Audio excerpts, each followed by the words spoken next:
Welcome to Morning Brew on Politics Social. I'm Graham Hughes. It is Friday, the 28th of June, 2024, and we have just 6 days to go until the general election, in which we look like we might see the end of the Tory government, one way or another. So there's the good news. I'm going to get into bad news later because I want to talk about what happened in the Biden-Trump debate last night. Thank you to the 100 people who watched up till nearly 4 o'clock in the morning, which was loads of fun.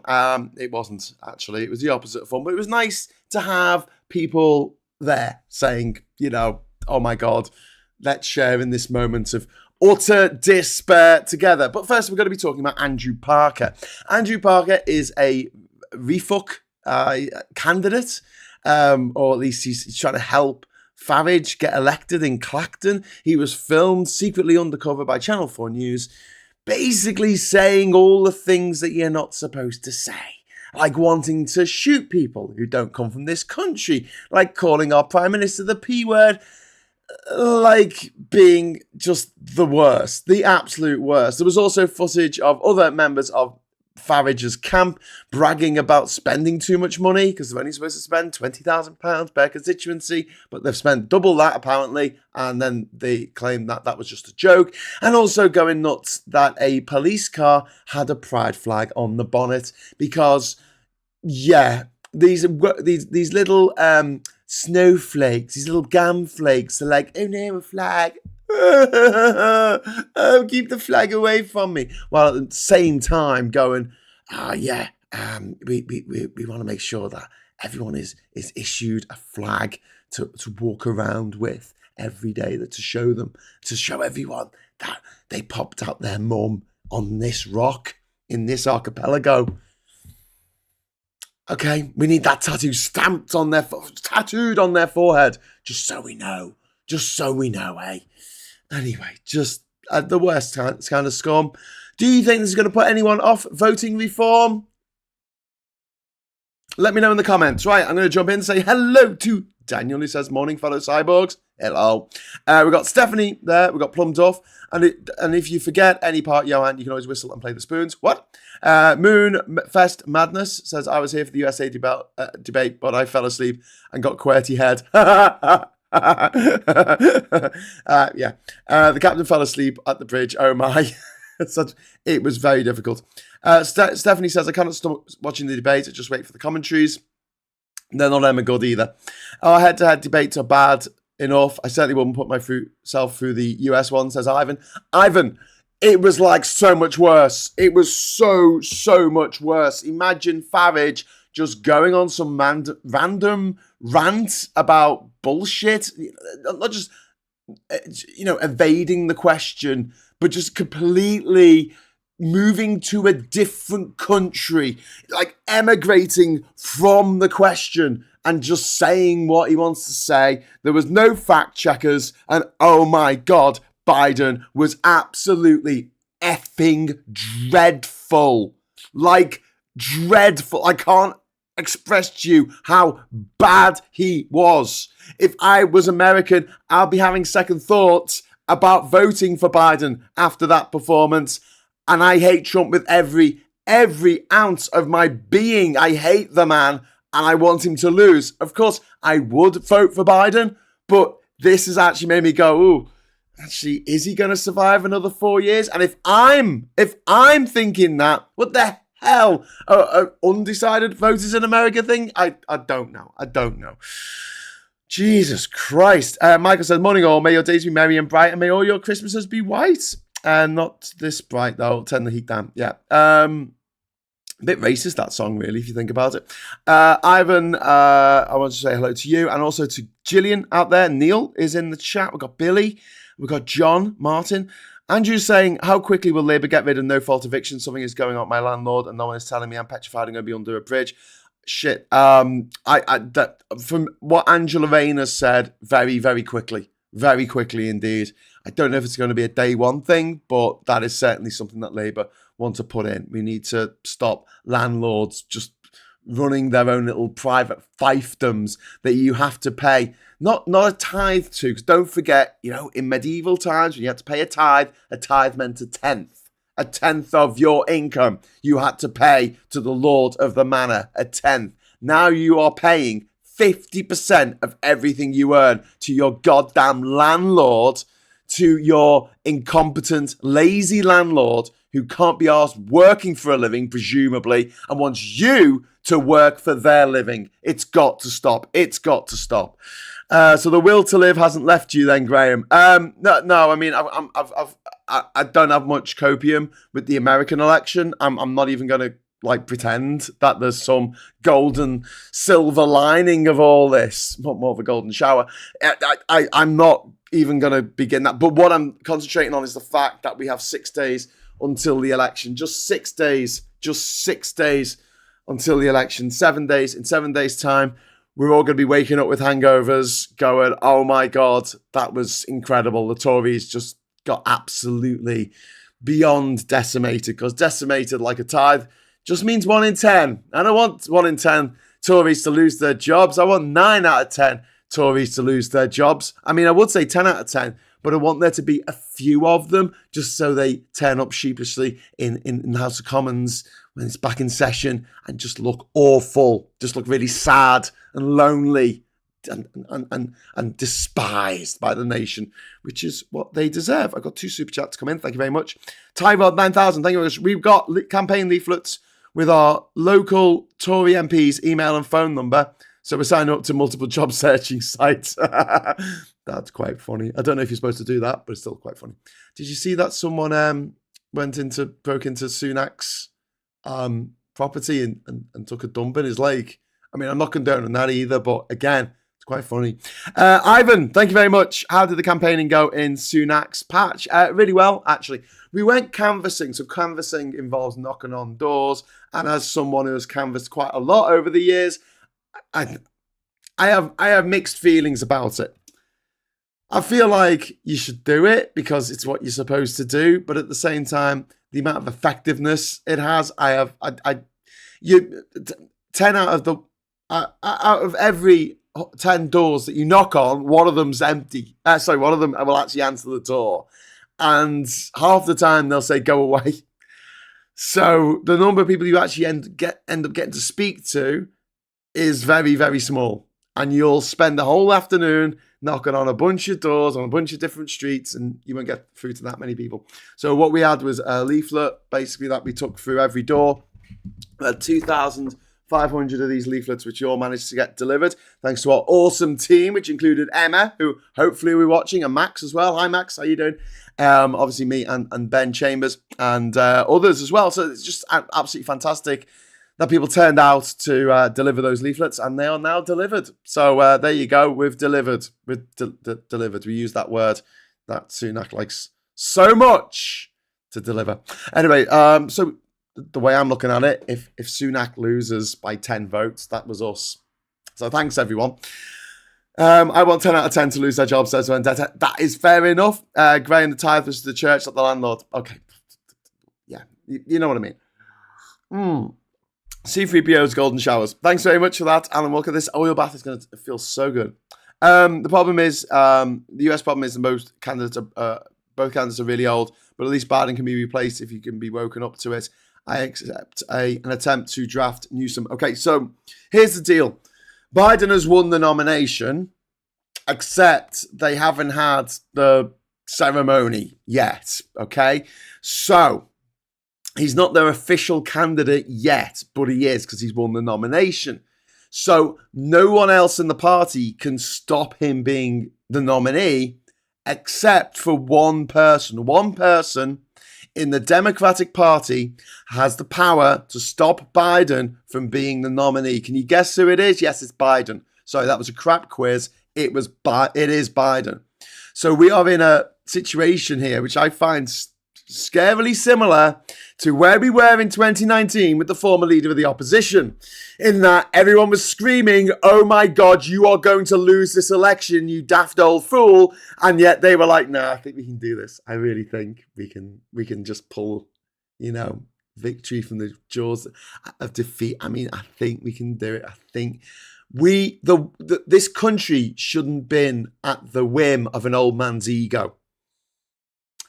In the case of Biden, you're talking about the future of the world being dictated by the ego of one old man who doesn't want to let go. And I am enraged. I'm enraged at Biden. I'm enraged at the Republican Party. Just disgusted me. That's a different thing. I'm disgusted by the Republicans. I am enraged by the Democrats that they have done this to the world. Because America, although it's not the world, it does have a huge effect on the rest of the planet. And Trump said last night, he was laughing. The man was laughing about the fact that he is not going to give support to NATO. If one of the NATO countries is invaded, he is not going to offer his support. He's going to welch on the deal of Article 5 of the NATO Convention that says that if one country is invaded, then that is seen as an invasion of all the countries, one for all and all for one, all that jazz. He's going to renege on it. He's going to say, no, not doing that. That's what he said last night. This is what we're facing. And Putin in Russia will be cock-a-loop because it means he can do what he wants to do and invade the east of Latvia, Lithuania, and Estonia. He wants to take the corridor between Kaliningrad, the little exclave of Russia on the Baltic Sea, and Russia. Right? There's a corridor between the two that runs between the borders, along the borders, effectively, of Poland and Lithuania. He wants to take that. And he could. He's got the person power. I mean, there'll all be criminals and mercenaries from North Korea and Chad, but, you know, he can get them. Right, back to refuck. Okay, so, yes. So, just going back to refuck. So, this he's an activist, so he's not a candidate. This activist called Andrew Parker, saying the most vile things, but things that you would expect a reform supporter to say. Like, if this was Jeopardy, and it was questions like, the statement was, things you accept, things you expect a reform candidate to say.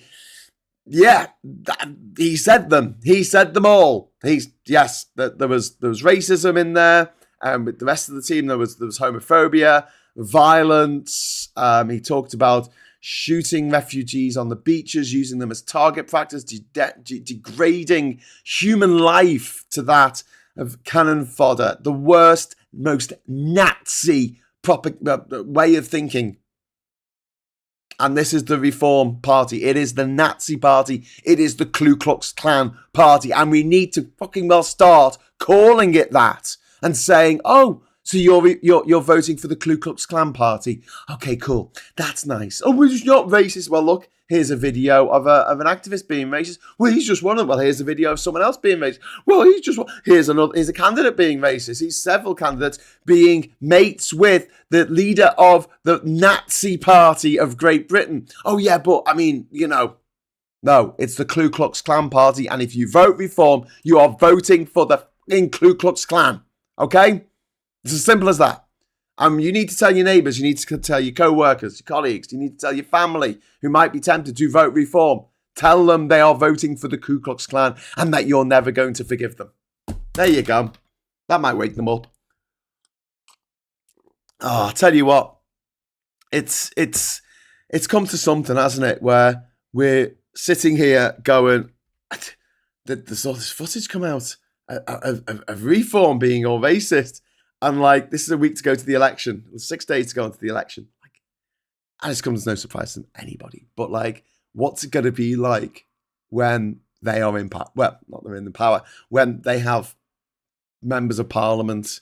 Because don't forget what UKIP was like. Don't forget what the disgusting Brexit party was like. And whatever host body, the tapeworm that is, Farage is infecting at any one point. The man is a good campaigner, but he is a terrible manager. Whereas Starmer, I would say he's a terrible campaigner, but I think he's an incredibly good manager. I think he will make an incredibly good leader of this country, one that we need, because it's two things. You've got to be a good campaigner and you've got to be a good leader. And I don't think that if the Tories had made such a bloody arse of what's going on, I don't think that based on, say, charisma alone, Starmer would win this election. But luckily, he's got some charismatic people around him. The Tories have made an absolute arse of things, and he has actually managed to turn the Labour Party around and do what he needs to do. I find it very interesting that the actual vote share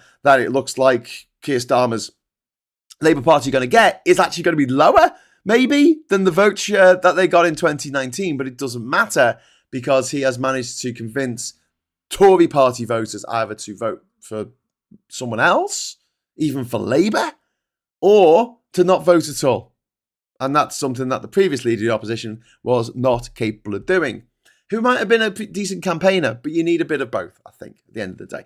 But Farage is a terrible, terrible manager. He hasn't got a clue how to run a political party, never mind a country.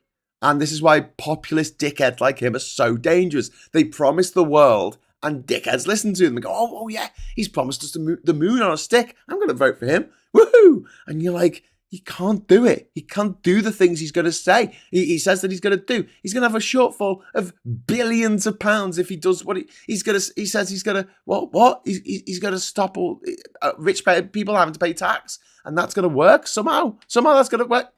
I don't know. So the headline on the BBC News site: "Stumbling Biden, unable to corner Trump on debate falsehoods." That's not surprising at all. What are that sort of knocked the reform story off the headlines, unfortunately. The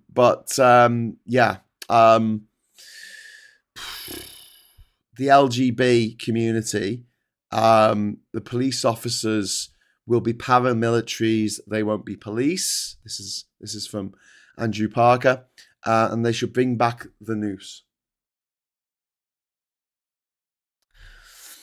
And they were like bragging about spending double the spending limits, which wouldn't surprise me because the Electoral Commission has absolutely no teeth whatsoever. They could put out a fine, which would be devastating for a single person who was protesting by giving out leaflets or something like that without going through the proper channels. A £20,000 fine would destroy me. But you know, the refuck people they're sponsored by Putin. You know, they're Putinist KKK types. So they've got an infinite amount of money. So if they get a fine, it's not going to really affect them very much, which is why we need prison sentences, custodial sentences for the crime of, I don't know, lying during an election campaign, being a massive racist during an election campaign, overspending during an election campaign. I think they should go to jail. And it wouldn't be the first time that they've done it. We saw that in the Brexit referendum. Ivan, thank you very much for the super chat, mate. Not that we need even more reasons to remove the Tories, but if Trump were to be elected again, it's even more imperative that the Tories are voted out of power. Couldn't agree more with you, mate. Couldn't agree more with you. The Democrats, unless they are complacent, will have a replacement in the wings, and now is the time for that replacement. I fear they are complacent now. Tim, I agree with you. I think, but it's up to Biden. Biden holds all the cards here. Like we were told we did in the Brexit referendum. We held all the cards, don't you know, old chap. Should you have a look at the papers? Let's have a look at the papers. Okay, so we've got the Mirror. This is why we need to vote Labour. Tory NHS neglect highlighted as striking doctors say they'll talk to Keir. And this is an image of a corridor, maybe in a hospital. It looks like there's freezers in there and they've leaked because they've been turned on or something. And there's this really horrific picture of an ICU in the hospital, which is all dirty and messed up and a bit of a worry. Daily Express, BBC paid TV audience to appear at leaders' debate. The BBC spent more than £30,000 of licence fee payers for money hiring audience members for the election debate between Rishi Sunak and Keir Starmer. They each paid to £150 disturbance money and £30 towards their expenses. Okay.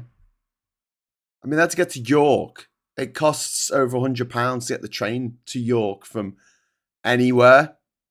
That's not York. Like, I don't understand what the problem is here. You have an audience, and basically you have a budget to get them to the studio. This is perfectly normal. It's not much. It's not like these audience members are walking out with hundreds of pounds in their back pocket, because they would have spent that getting to the studio. As someone who's been a member of a studio audience on many occasions, this is a weird story, because it's like, basically this story is, this is what normally happens at these things. What do you want? Hopes Kate will present trophies at Wimbledon. That's about Princess Kate, who's obviously suffering from cancer at the moment, which is sad. Invasion of the creeping bog crawlers. We need to shut our toilets, apparently, according to the Star. Good job, there's nothing else going on in the world. Poll that shows it's not too late to stop Starmer supermajority. The Mail here, trotting out the lie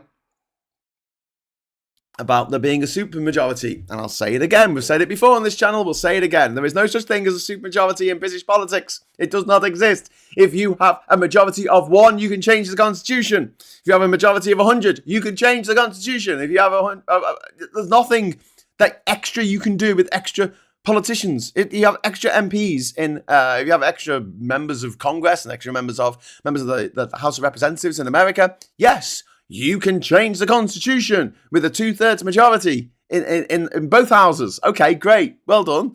But I think, Archie, no, it's just the Senate, isn't it? You can get stuff through to change the constitution. I think some constitutional scholar, correct me in the chat, but I think you can do it with a simple majority, put it through to the Senate. But then to get someone impeached or to change the constitution in the Senate, it requires a 2/3 majority. So a supermajority for one party in the Senate would be a bit of a worry for American politics, the way it is now. But in the UK, you only need a majority of 1, and you can change the constitution, because we have an unwritten, uncodified constitution. There are no extra laws that you can change if you have more people. The constitution of the UK was changed by the Tories a couple of years ago. They got rid of the Fixed Term Parliament Act of 2011. That's a major change to our constitution, the way our politics is set up. And the Tory party just did it. They didn't need a supermajority to do it. They just did it. Fear-mongering from the Mail, as if having a larger majority is going to give Keir Starmer more power. It will not. It might make it easier to pass bills, but it's not like there are extra bills that they couldn't do before that they can do now. Shoot illegal immigrants, said Reform campaigner. Well, that's nice, isn't it? And this is the host of the debate last night, I think, on the front. And patient died of E. coli linked to tainted salad leaves. I need to know more about this story, but if it turns out that the salad leaves the salad was grown in the UK, the lettuce apparently, stay away from lettuce for the next few days. And if it was caused, this E. coli was caused by the fact that a river running through the farmer's property contains very, very high levels of effluent because of our water companies, and our water companies have once again got blood on their hands. We've also got Labour pledge to ban managers who silence NHS whistleblowers, which would be fantastic. I mean, we need a whistleblowers charter. I've spoken about this before. And in this country, if you are a whistleblower, you lose your job and you never work in that sector again. So whether you work for a chemical company, a train operator, a pharmaceutical company, whether you work for the NHS, and they're doing something that is institutionally wrong, like against all health and safety, that is putting people's lives at risk, either workers or members of the public, or maybe both, and you blow the whistle, you lose your job, and you risk never working in that industry again. In America, similar, that if you're working in a particular industry and you blow the whistle, there's a good chance you'll never be allowed to work in that industry again. But if there is a class action lawsuit that comes as a consequence of your whistleblowing, you get a cut of whatever is the payout at the end. And it can go into the millions. So there is an incentive for people who could whistleblow to whistleblow. In the UK, there is no incentive whatsoever apart from people's own morality. And your morality can only take you so far, especially if you know that you're not going to be able to maintain your mortgage repayments or keep the rent up, and there is a chance that you and your family could be left homeless as a result of you blowing the whistle. It's the most fucked up system I could possibly imagine. And that is a system that we have right now because it benefits the bosses. It benefits the neo-aristocrats that run this country into the ground every day. And that's got to stop. Absolutely got to stop. And this is that's the author, isn't it? That's Anna Thingy Roy, who wrote God of Small Things, I think. Anyway, which is a great book, fantastic book, God of Small Things. One of those books that actually made me cry, which happens now and again. If anyone's seen Inside Out 2, I saw it at the weekend. God damn it, Pixar. Every freaking time. Every time, Pixar. Stop it. Stop making me cry, you bastards. Anyway, private school fees, VAT in Reeves's first budget, but delayed until 2025, and loophole closed. So this is something that has been said before. I've seen this a couple of weeks ago. Of course, they're not going to bring it in this year because it doesn't give parents long enough to prepare for, or schools prepared to prepare for the fact that they're going to have to start charging VAT. I don't mind that it's going to start in 2025. It's just the way it is. Bit annoyed that the GCSE for BSL has been delayed until 2025. As I would like as many people to take it as possible. So I wish it was coming in this year. Anyway, top rate taxpayer numbers to exceed 1 million as threshold freeze swell coffers. So this is interesting. So the Tories say that they haven't raised taxes, but they totally have. But what they have done is because they have frozen the thresholds and that inflation has meant noisy bus outside. Inflation has meant that the cost of everything has gone up, but also wages have gone up to try and match the amount that the cost of everything has gone up. Don't forget, the price of a pint has doubled since 2010. That's what the Tories did to us. They doubled the average price of a pint of lager. And we should be making more of this. Anyway, because people are getting paid more to pay for the things that used to cost, 10p, now cost 20p. But they haven't raised the tax thresholds. They've frozen them. And it means that more and more people are getting caught out with paying higher rates of tax. This is taxing by stealth. This is what the Tories do. Meanwhile, they're standing there going, taxes, taxes, taxes, taxes, taxes, taxes, taxes, taxes, whenever Labour say anything. And you think I'm joking when I just do that, right? No, that was literally a tweet sent out by the Conservatives from their official account that just said the word taxes, taxes, taxes over and over and over again, like Jack freaking Torrance at a typewriter in The Shining. But, they're not crazy. They're not crazy. And then the star of Channel 4 show found dead next to nurses, TV paramedic murder probe, which is awful. Right, but that's what a not lovely story. Anyway, back to Big Graham. Hello. Sorry, but yesterday was good fun, says Max. Bit late today. Who was the weird guy, the Union flag avatar? I don't know. Good morning, godly mornings, everybody, says Sir Larry the Cat. Hello, Larry the Cat. How are you this morning? How are you feeling about having a new owner this time next week? A lot of wealthy people are paying their darlings' private and prep school fees now in advance before the general election, certain that Labour will get in. Yeah, good. I mean, they should be paying. But the thing is, the parents don't need to pay it. Like, the schools could easily absorb it. I was talking about like a pint of lager doubling in price since 2010. Do you know what else has doubled in price? Not since 2010, but since the turn of the millennium. School fees doubled. Not gone up 20% to pay for VAT, but gone up 100%. And yet, where were the pearl-clutching middle classes saying, I can't afford to send little dog into private school now. Oh, it's made so many sacrifices. Get another job. Stop eating the avocado toast. Cancel Netflix. Jobs are good. Stop whinging. All right? I'm sick of the whinging sound coming from the upper middle classes. Because all they ever do is whinge. Oh, there's too many migrants. Oh, I don't like that. Oh, I'm having to pay too much tax. They're never happy. They're never satisfied. Nothing is ever enough for these people. We need to stop putting them in positions of power because all they do is wreck what is there. They have no ideas, no imagination, no concept of a better future for everyone. They just want to whine and carp and make everyone miserable about the situation that about what the situation we're in, and they just want to make it even worse. That's what they want to do.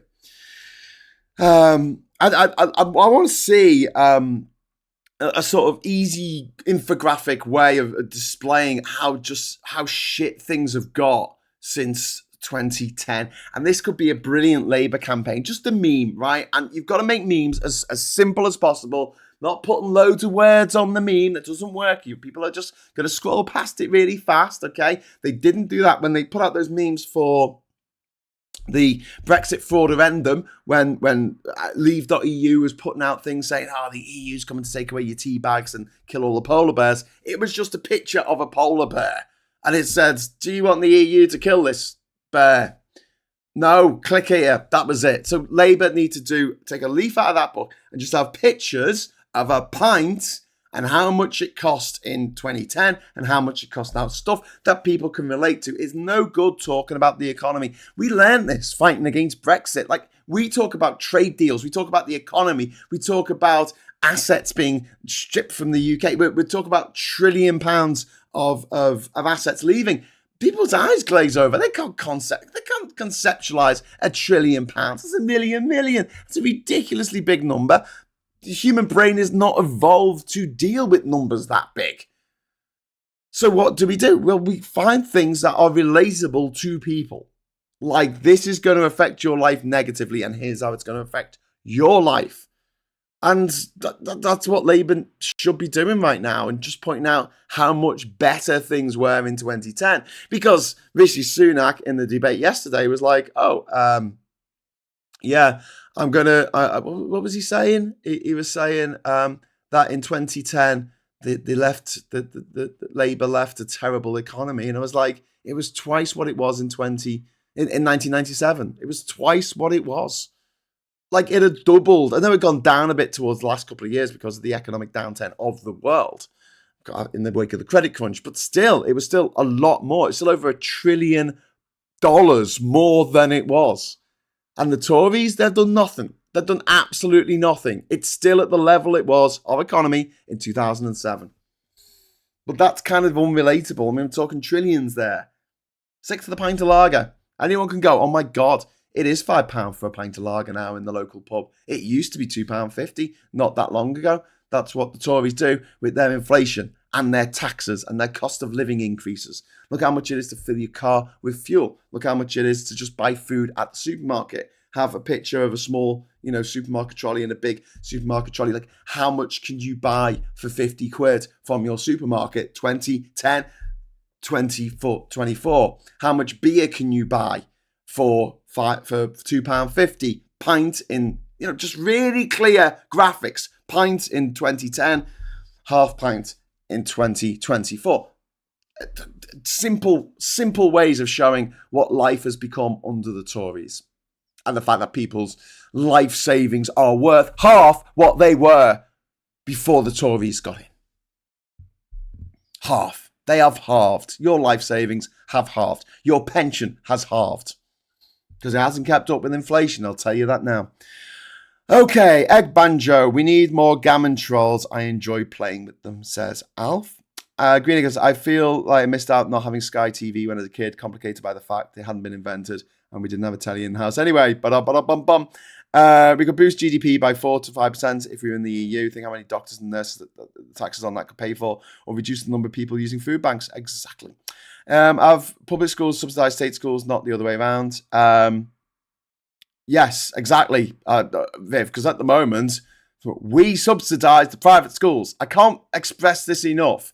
We subsidise the private schools. So if someone says to you, oh, but if you close down these private schools, all the kids will go to state schools and that will cost too much. No, it would be cheaper. It would be cheaper because we give massive tax breaks to these to these charities. They're down as charities. It means that they don't just not pay VAT, but they don't pay capital gains tax.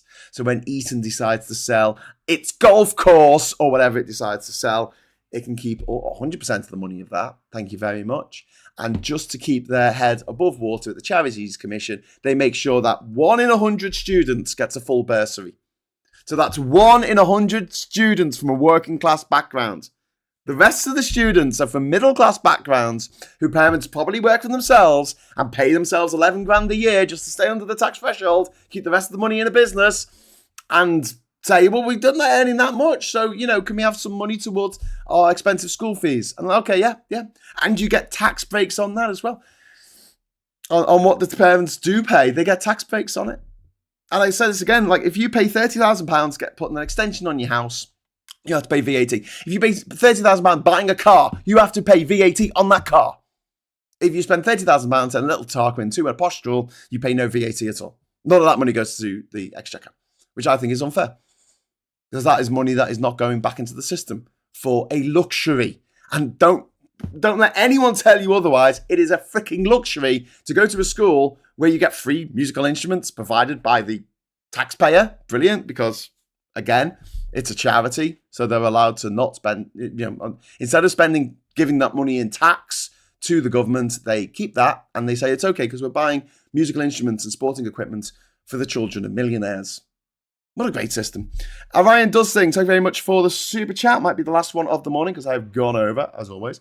I worry that my grandparents may vote reform. I could try and convince them, but otherwise they will never listen. Too busy telling me that I'm less than them because I'm trans. I'm so sorry, Orion, that they are stuck in their ways and that I guess you get to a point where your brain just becomes calcified and you just can't change your mind about anything, even if you know that it's going to hurt the people that you love. I'm not trying to have a go old people here, right? We just know that, generally speaking, older people tend to be a little bit more gammony, right? But not all old people. Obviously, hashtag not all old people. I know there's old people watching this who are lovely and liberal and care deeply about the planet and the people and the creatures that live upon it. But then you've got a lot of people who are just absolutely set in their ways and there is no convincing them. And they will sit there and eat popcorn watching their loved ones being tortured in front of them and be like, this is fine. And at that point, I don't know what you can do with them. I really don't. You can be in tears saying you are helping ruin my life and they won't listen. I'm so sorry, Irvine. I'm devastated for you. If I can give you any sort of ray of hope beaming up above the horizon, is that the younger generation are so much more tolerant. The younger generation don't buy into all this right-wing gammony nonsense. They just see their friends who might be from different backgrounds, different cultures, different sexualities. They might have trans friends, gay friends, lesbian, bisexual friends. It's not a big deal anymore for them. For that generation, it's not a big deal.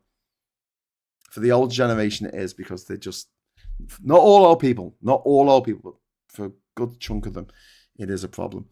I'm an old codger, says Larry the cat. Yeah, you're a delightful old codger, so Larry the cat. You can stay. I'm old and never been gammon. My mum let me, says Captain Bart Roberts, which is brilliant. Unless you pee 10 times a night, you never lived. Lol, says Plum Duff. Cluster Bunch. My grandma told me yesterday that she and my granddad bought their first house for £80 and their second for £150 plus the first house. The worst thing is, I think she was telling the truth. Yeah, indeed. Howard Risby says, I don't know where you're coming from on that one. Apparently, their invisible friend says, I'm a sinner. Yeah. And so, yeah, we're not going to go down the route of religion this morning because we haven't got time. I've already gone over time.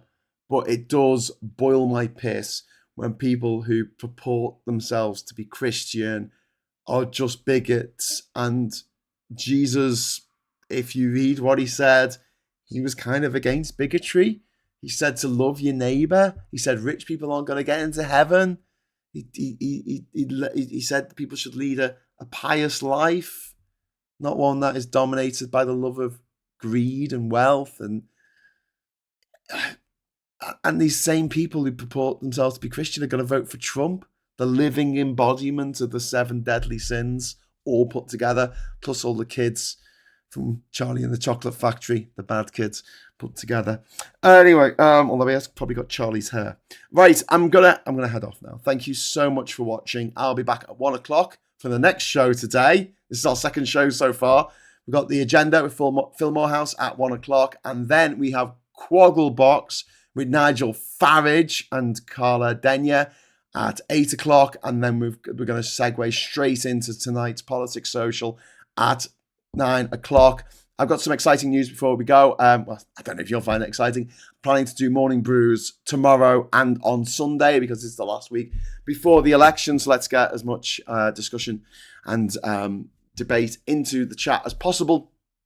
So there'll be a live show tomorrow for the first time on a Saturday and on the Sunday of this weekend at 9:30. So please join us for Morning Brew with 5 days and 4 days left to the election. If anyone would like to help us with our automated system for getting out the truth to various people who might not usually get to see this stuff, please head over to endthetories.com, and there you will find a glorious way of helping us. There's also a Discord server which is linked to in that website. So if you can't afford to give anything to the website, which is understandable because of the cost of living crisis, but you have certain expertise that you can bring to our plan of getting these automated memes and content videos, etc., by myself, led by Donkeys, by Carol Vorderman, by other people on the left, Supertansky, A. Thompson, people creating this content. We need to get it under the noses of people who need to see it, because it's great that we are all armed with this information because it appears in our feeds every day, but we need to make this feed appear in the feeds, this content appear in the feeds of people who wouldn't normally see it. So head over to endthetories.com and see if you can help out with that. That would be wonderful. And then finally, there is a party that is going to take place. Okay, car went past very fast. I live on a corner. Okay, that was a bit scary.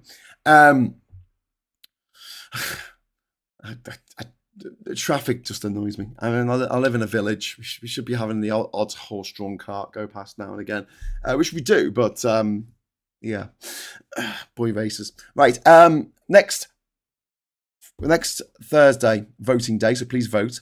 And then in the evening, if you are free, please come down to our party if you can in Vauxhall in London. We are having a Stop the Tories.vote party. All of your favourite YouTube celebs are going to be there. Well, not all of them, most of them. I'm going to be there. That's the main thing. Super Tansy's going to be there.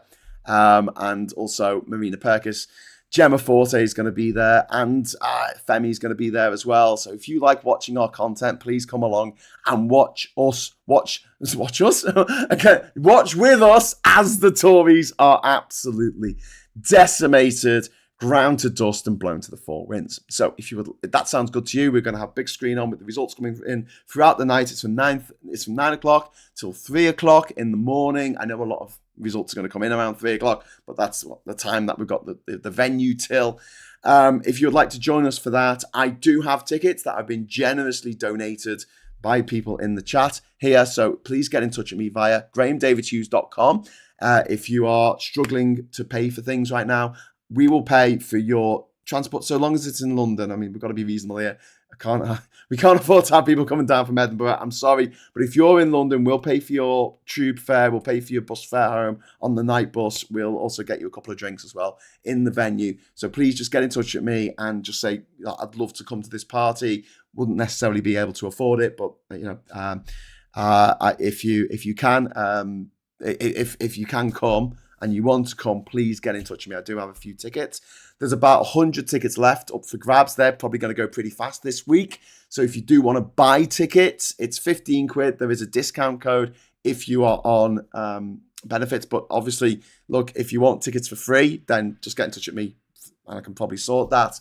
Yeah, if you want to just come, you want to pay, again, give me a shout, grahamdavidhughes.com. I'll give you the link and you can come along and we'll have a party. Just a little bit of a word of warning, though. I will be live streaming throughout the night. We have also taken a green room next door where I'll be streaming from, so I'll be coming in and out of the party. So if you're hoping to sit there with me for 6 hours drinking and watching the Tory vote the Tory party fall apart, then I'm sorry, I will be coming in and out. So just a little disclaimer there before I get into trouble. Right.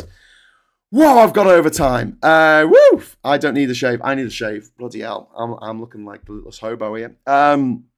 When's the party? It's on the 4th of July. It is on election day. It is from 9 o'clock in the evening till 3 o'clock in the morning. It's going to be held in Vauxhall in London. There's about 100 tickets left. So if you want a ticket, now's the time to get them, because I'm pretty sure they're going to sell out over the weekend.